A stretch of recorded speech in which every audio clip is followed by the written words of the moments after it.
Alam niyo, lagi niyo na lang ako nakikita dito kapag nag-video ako. Laging katatapos ko lang mag-shower. Yes, totoo yan. Kasi sobrang init talaga, be. Nakakalimang shower tayo for a day. But anyway, ngayon yung video na to, i-recommend ako ng product na natikman ko. And this product is from Miss D. So, ayan mga Mario, naka-basket si Little Red Riding Hood.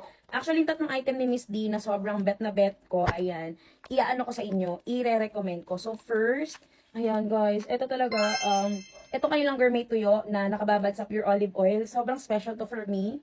Paubos na. It's because, nauulam ko to pag tinatamad ako magluto or wala kaming ulam na available.